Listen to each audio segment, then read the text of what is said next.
Chapter 37. The Long Chase. While Lan and Moraine scouted, Nynaeve held the reins of all three horses, exasperated at feeling like a stable boy. Mandab had only let her hold his reins because Lan had handed them to her. She got lost in thought about the past few days as she waited. After Whitebridge, they'd passed through several villages while following the Camelin Road. Eventually, the Aes Sedai turned them north as she muttered to herself, then told Nynaeve that one of the boys was in that direction. That evening as they camped, something startled Moraine, and wide-eyed she declared that the trail was gone. She reassured Nynaeve that he wasn't dead, he'd only lost his token. In the morning they will keep to the same route until she's close enough to find him. Nynaeve couldn't sleep and doubted Moraine did too. In the middle of the night, the Aes Sedai suddenly smiled and told Nynaeve the boy had recovered his coin. Moraine went to sleep and Nynaeve had a long wait to join her. A hand on her arm brought Nynaeve back out of her memories. Her cry caught in her throat as she fumbled for her dagger. The warder threw back his hood and she drew a shuddering breath in relief. He told her she is needed, then secured the horses. Taking her hand, he led her into the darkness, and she grudgingly admitted that she needed his aid. She was almost blind in the night. At the top of a hill, he pulled her down to the ground where Moraine lay waiting. Nynaeve's eyes began to adjust, and she saw a camp full of tents below. Lan whispered that they're white cloaks, perhaps 200, and the boy is in the midst of them under guard. Nynaeve asked why he would be a prisoner, and Lan replied, "I don't know. The children should not be interested in a village boy, not unless there was something to make them suspicious. The light knows it doesn't take much to make white cloaks suspicious, but it still worries me." Nynaeve asked how he was going to free the boy. When Lan glanced at her, she realized how much confidence she had in his ability to march into a camp of 200 men and return with the boy. Well, he is a warder, she thought. Some of the stories must be true.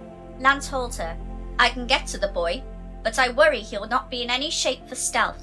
If we're seen, we'll have 200 white cloaks on our heels as we ride double, unless they're too busy to chase us.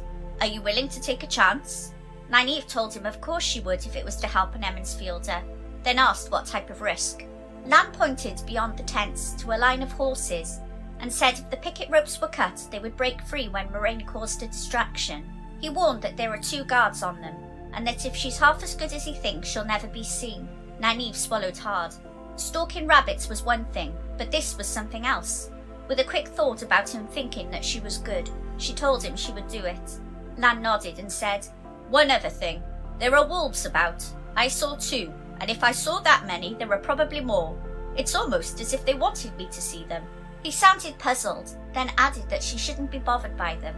They usually stay away from humans. Sarcastically, Nynaeve said, "I wouldn't have known that. I only grew up around shepherds." When Lan grunted, she smiled to herself. Nynaeve unsheathed her knife and was about to leave when Moraine caught her arm. She warned Nynaeve to return as soon as the ropes were cut. She is part of the pattern, and she wouldn't risk her if the world wasn't at risk. Realizing Lan had already left, she quietly made her way through the trees, reminding herself this wasn't a woodland game with her father, or a competition with the warder. She followed the smell of the horses and froze when she saw the guards. They marched in a circuit, and when they met, they would declare, "All is well with the night. The light illumine us and protect us from the shadow." Nynaeve worked out their timing, and slowly, so not to startle the horses, reached out to the picket line. She cut it, then moved on to the next, conscious that one whinny would give her away. After several more lines, she saw a familiar sight. Bella! Whichever boy was down there, Egwene was with him. Riding double would slow them down, so her own plan formed. She untied Bella's reins, then cut free the next horse, which wanted some of the attention and pats she'd given to Bella. Hoping not to be noticed as she led the 2 horses away, lightning split the night and thunder boomed. All the horses went mad, and those with cut picket lines bolted into the night. Nynaeve fought to calm Bella and the second horse as more lightning struck, and she saw wolves stalking through the camp, ignoring the lightning. She did not have time to wonder at what Moraine was doing as she mounted Bella and led the horses back to the meeting point. Thanks for listening. Please like, share and subscribe and help get a new channel off the ground. Thank you.